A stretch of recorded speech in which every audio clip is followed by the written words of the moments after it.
Hello guys, आज का हमारा टॉपिक होने वाला है। गाइस आज का हमारा टॉपिक है नेपाल में जो प्लेन क्रैश हुआ था। हम्म, जो जो यति एयरलाइंस का जो हम्म, जो कि उसी पे खान सर जी एक वीडियो बनाया है, उसका डिटेल आ गया है, मतलब क्यों हुआ था, किस कारण के वो हाँ, किस कारण से हुआ था और किस गड़बड़ी से हुआ था वो हम्म, प्लेन क्रैश।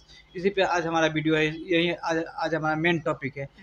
हम्म, खान सर जी वीडियो बनाने को सोचे कि सबसे पहले हम लोग भी इस पे बनाए के, क्योंकि इस पे बनाना बहुत ज़रूरी है कि हम्म, पता लगना चाहिए सब किसी को आखिर क्यों क्यों हुआ था क्रैश। ये मतलब क्रैश हुआ था। हम्म, और इसमें एक भी आदमी नहीं जिंदा थे, सब कोई मर गया था। मतलब बहुत नेपाल के लिए एक मतलब काली रात जैसे थी। बहुत दर्दनाक मतलब हादसा हुआ था, बहुत दर्दनाक। तो गाइज खूब सारा स्वागत करते हैं आप लोग का हमारे चैनल पे। मैं अनुपमा। भाई मेरा नाम अनुपम है। कैसे हो आप सब? आई होप आप सब स्वस्थ मस्त एंड सेफ होंगे। तो गाइज अगर आप लोग हमारे चैनल पे पहली बार आए हैं तो चैनल को सब्सक्राइब कर लीजिए, बेल को प्रेस कर लीजिए, वीडियो अच्छी लगी हो तो लाइक एंड शेयर कर दीजिए, कमेंट करना तो बिल्कुल ना भूलें। तो चलिए देखते हैं वीडियो कैसा है, फिर आप लोग को रिएक्शन देते हैं। गाइस तो चलिए let's start the video now now.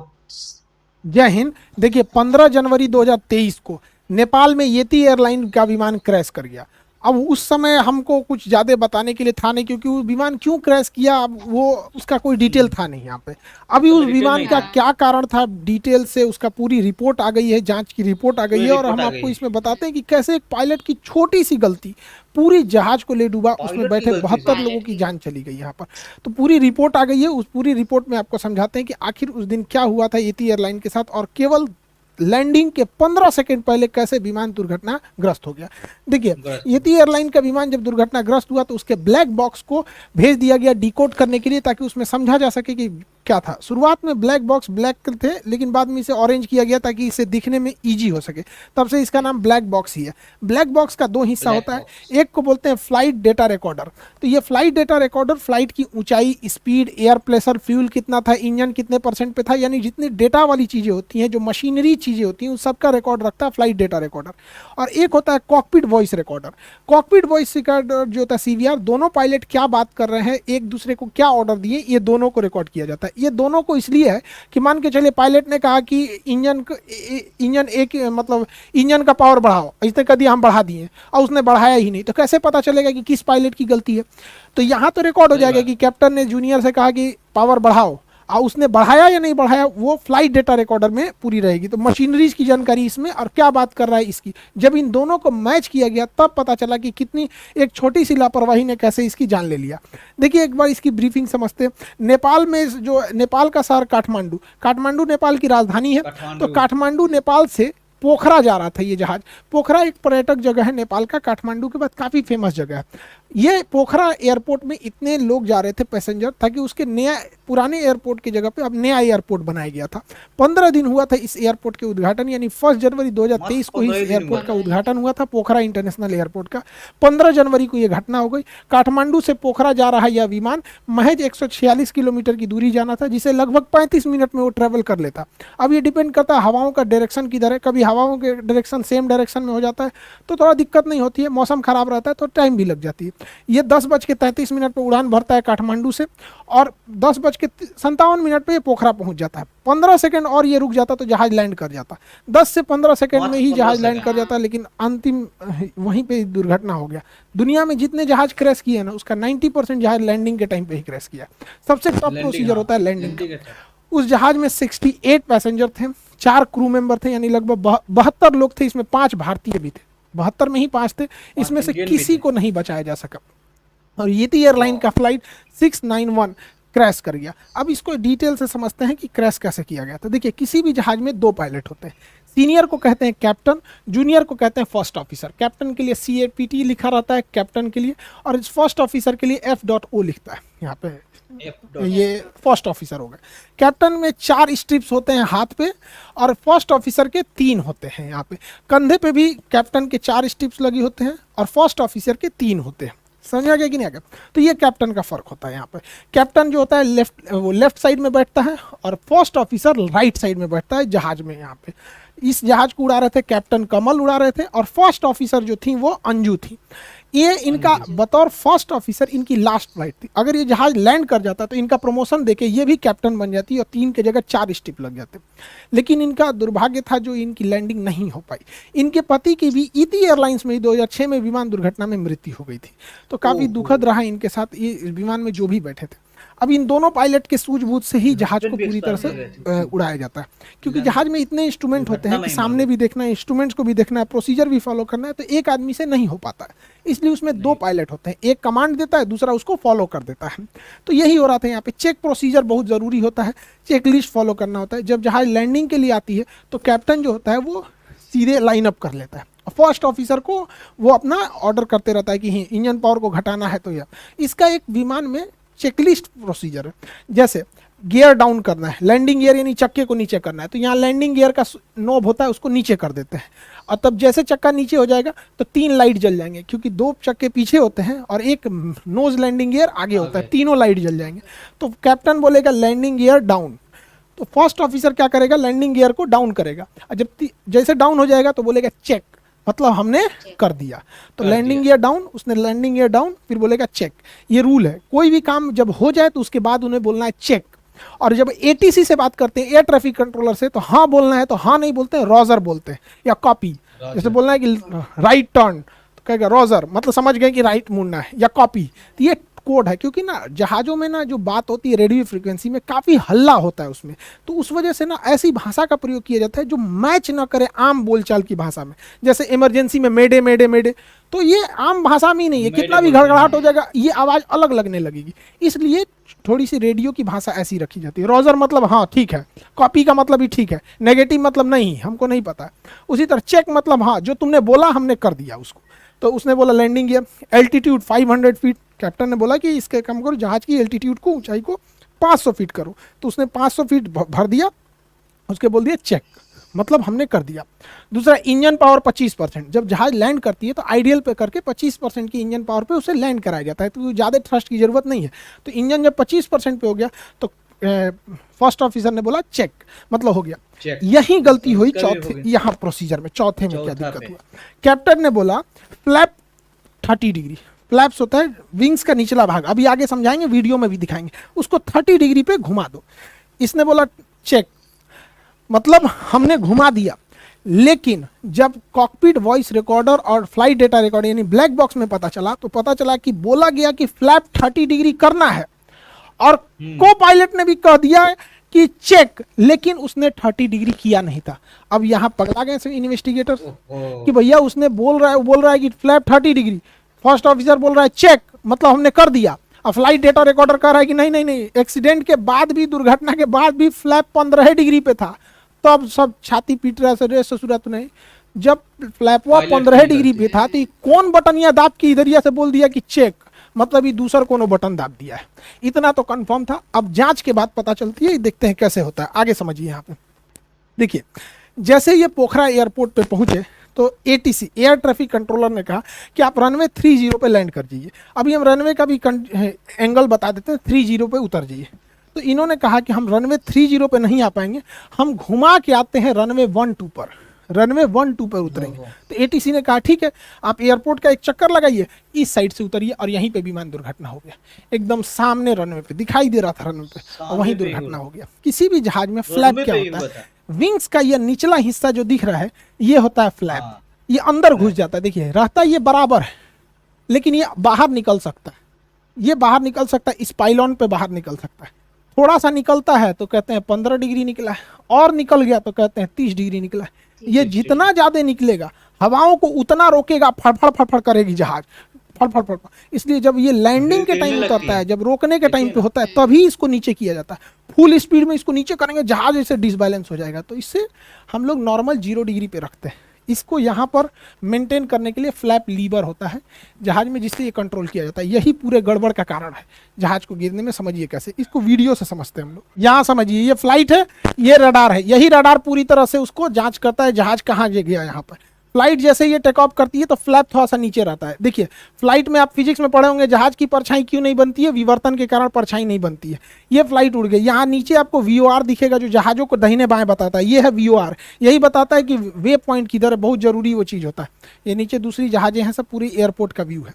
देखिए जब जहाजें उड़ती हैं तो फ्लैप को हल्का सा नीचे रखा जाता है, लेकिन वापस फ्लैप को खींच लेता है। देखिए जहाज को पायलट जो है ना, हाँ, इसको खींच रहा खींच है। रहा है, इसको वापस खींच के बराबर कर दिया ताकि हवाओं का ड्रैग कम से कम लगे, हवाओं का झटका कम से कम लगे। देखिए एकदम 0 डिग्री पे एकदम बराबर कर दिया है फ्लैप को, लेकिन उतरने के टाइम इसको कम करेगा। आप गौर से देखिएगा पूरा फ्लैप बराबर है एकदम। अगर बराबर नहीं रहेगा ना, इतना जोर से हवा लगेगा, बादलों से टकराएगा कि जहाज पलट जाएगा यहाँ पे, इसलिए इसे बराबर नहीं, रख। पलट देखिए एयरपोर्ट, अब इसको नीचे किया जाएगा, एयरपोर्ट के पास आ गया, देखिए इसको 15 डिग्री झुका रहा है। जैसे जैसे ये एयरपोर्ट के पास जाएगा इसको और झुका के 30 डिग्री लेके चला जाएगा। अभी तो रनवे से थोड़ा दूर है, पास आएगा तो और एकदम नीचे कर देगा। अब ये नीचे से हवाओं को रोक के स्पीड कम करेगा, और जैसे ये लैंड कर जाएगा यहाँ पे, नीचे से हवाओं को रोकने लगा। अब ये ऊपर से स्पॉइलर खुल जाएगा, ये ऊपर से हवा को रोक रहा है, वो नीचे से हवाओं को रोक रहा है। फ्लैप बहुत जरूरी होता है, ये हवाओं, ये नीचे से रुकता है, स्पॉइलर ऊपर से। जब जहाज रुक जाती है तो स्पॉइलर को नीचे कर देते हैं और फ्लैप को भी रिट्रैक्ट कर लिया जाता है। बड़ा मेहनत से जहाज से एक एक वीडियो बनाना पड़ता है, ये सब चीज़ों को प्रॉपर एंगल से मिलेगा बात तब। है कभी कभी बैठने के पता चलता है कि इस एंगल पे शूट करना चाहिए, उस एंगल पे उतना सीट ही नहीं मिल पाया प्रॉपर। तो आप ये फ्लैप को समझ गए कि फ्लैप रोकने के लिए बहुत काम करता है। स्पॉइलर ऊपर की ओर उठता है, वो ऊपर से हवाओं को रोकता है, ये नीचे से रोकता है। यही फ्लैप को नीचे करना था वहां पे। तो कैप्टन ने कहा वहां पर कि फ्लैप को 15 डिग्री डाउन कर दो। ये फ्लैप है यहाँ पर, फ्लैप को 15 से 30 करना था, 15 डिग्री के बजाय इसको और घटा के 30 करना था। तो कैप्टन ने कहा कि फ्लैप 30 डिग्री, तो कैप्टन ने कहा चेक, मतलब 30 कर दिए, लेकिन उन्होंने नहीं किया। उसको कैप करना चाहिए फ्लैप को नीचे, उसने कर दिया कंडीशन लेबर को नीचे। हो गया यहीं पे गड़बड़। उसने बोला चेक, मतलब हमने कर दिया, इस नॉब को नीचे करने के बजाय इस नॉब को नीचे कर दिया गया यहाँ पे, और ये हो गया गड़बड़। ये था condition lever. Condition lever fuel supply करता है, और जैसे ही इसको नीचे किया गया इसका फ्यूल सप्लाई बंद हो गया। और उड़ते जहाज में अगर फ्यूल सप्लाई बंद हो जाएगा तो क्या होगा, ये थ्रोटल है, ये स्पीड को बढ़ाता है, उसके इंजन पावर को बढ़ाता है यहाँ पे। अब इतने नीचे हाइट पर आने के बाद जहाज इतना नीचे आ गया है, 500 फीट पे आ गया है, और इंजन अचानक बंद हो जाएगा तो पावर मिलना ही बंद हो गया। और कैप्टन ने पहले ही लैंडिंग की तैयारी करने के टाइम पे इंजन के पावर को 25% कर दिया था। अब वो पावर हो गया 25% से 0%। अब वो डिसबैलेंस होने लगा। पायलट को समझ में नहीं आ रहा है कि हो क्यों रहा है। पायलट अपना पूरा दिमाग लगा रहा है। उसने जो कंडीशन लीवर तो हो गया 0, फ्यूल सप्लाई हो गया बंद। अब उसने क्या किया, थ्रोटल को बढ़ा दिया। थ्रोटल पावर दे रहा है इंजन में भयानक पूरा। अरे भैया इंजन में फ्यूल नहीं आ रहा है, आपके पावर देने से क्या हो जाएगा, जहाज पूरा डिसबैलेंस हो गया। जहाज जब इंजन का पावर नहीं मिल पाता है, इंजन काम करना छोड़ देता है, उस कंडीशन को कहते हैं स्टॉल। स्टॉल अगर बहुत ज़्यादा हाइट पे होता है तो समझ में आता है, बचाया जा सकता है, लेकिन लो हाइट पे अगर स्टॉल हो गया तो बचाना बहुत मुश्किल होता है। ये 500 फीट की हाइट पे था जब तक पायलट संभले कि एल्टीट्यूड गिरते गया और ये विमान पूरी तरह से बगल में ही रनवे से महज 15 सेकंड पहले ये विमान इस तरह से बैंक हो गया। झुक जाता है तो बैंक कहते हैं, मुड़ता है तो मुड़ना अलग होता है, बैंक मतलब होता है झुक जाना। जहाज इस तरह से बैंक हो गया और ये इसका आखिरी वीडियो था। एक लाइव भी वीडियो इसके चलाया जा रहा था, बहुत दुखद वीडियो, जिसके बाद ये दुर्घटनाग्रस्त हो गया और प्लेन में आग लग गई। विमान दुर्घटना में ज़्यादातर जो मौत होती है वो आग लगने से होती है, क्योंकि आग इतना तेज लग जाता है, जहाज में निकलने का जगह बहुत पतला रहता है, सारे लोग झुलस जाते हैं। और इतने लोगों को उनके सपने भी, सबके अपने जीवन के सपने होते हैं, वो सब चकनाचूर हो गए एक छोटी सी गलती से। अब इसको समझते हैं पायलट से ऐसी गलती क्यों हुई। देखिए ऐसी गलती ना हो इसलिए विमान कंपनियां जानबूझ के इस लीवर को छोटा रखती हैं, इसे बड़ा रखती हैं, ताकि पहचानने में दिक्कत ना हो फ्लैप को। दूसरा, फ्लैप अगर पीछे करना है तो इसे उठा के उसके बाद पीछे किया जाता है, जबकि कंडीशन लेबर में लॉकिंग सिस्टम अलग होता है, इसमें डबल लॉक होता है। यहाँ से पायलट को अगर कंडीशन लेबर को नीचे करना है, हो सकता है कि किसी एक इंजन में आग लग गया हो तो उस इंजन को बंद कर दिया जाता है, इसलिए इसके दोनों का अलग अलग लॉकिंग होता है। यहाँ पर अलग अलग लॉक करने के लिए होता है, इसमें अलग अलग नहीं कॉमन होता है एक ही बार। अब पायलट को कैसे ये कन्फ्यूजन हुआ कि इसको पीछे करने के पहले इसमें दोनों हाथ लगाया होगा, दोनों हाथ से ये लॉकिंग लीवर को ऊपर खींचा होगा, उसके बाद पीछे किया होगा। फिर भी उसको ध्यान नहीं आया कि लॉकिंग लीवर तो हम कंडीशन लीवर के लिए करते हैं, फ्लैप के लिए तो बस इसको उठा के पीछे किया जाता है। यहाँ पे एक यहाँ गलती हुई, मान के चलिए ये गलती हो गई तो पायलट को कोई ना कोई अलार्म तो मिलना चाहिए ना, अलार्म आखिर ये कहीं ना कहीं इंडिकेट तो होना चाहिए कि फ्यूल सप्लाई बंद हो चुकी है। तो यहाँ गड़बड़ी हो गया। ये डिस्प्ले इतना ज़्यादा होता है और इसमें फ्यूल सबसे छोटा दिखाया जाता है। ये इतने डिस्प्ले में एक होता है प्राइमरी फ्लाइट डिस्प्ले, ये होता है इसमें जहाज कि एल्टीट्यूड कितनी है, उसका वर्टिकल स्पीड कितना है, स्पीड कितनी है, विंड डायरेक्शन कितना है, ये सब चीज़ें, बाहर का टेम्परेचर क्या है, ये सब इसमें दिखाता है। ये दो होता है, कैप्टन के लिए भी होता है, फ्लाइट ऑफिसर के लिए, उसे प्राइमरी फ्लाइट डिस्प्ले कहते हैं। तो ये पीएफडी डिस्प्ले होता है। इसके बगल में नेविगेशन डिस्प्ले होता है। इसमें जहाज दोनों साइड में होता है, नेविगेशन डिस्प्ले दोनों साइड में। इसमें जहाज किस डायरेक्शन में जा रहा है, उस कितना एंगल पे उड़ रहा है, और आगे बादल है या नहीं, मौसम खराब है कि नहीं, ये नेविगेशन डिस्प्ले पे दिखाता है। वे पॉइंट कहाँ से दाहिने और बाएं मुड़ना है। अब इसके बीचों बीच में एक डिस्प्ले होता है जिसे कहते हैं engine status display. Engine status, इसी में फ्यूल दिखाता है। अब बताइए, इतना छोटा है इंजन स्टेटस, इसको हम बड़ा करके यहाँ जूम करते हैं।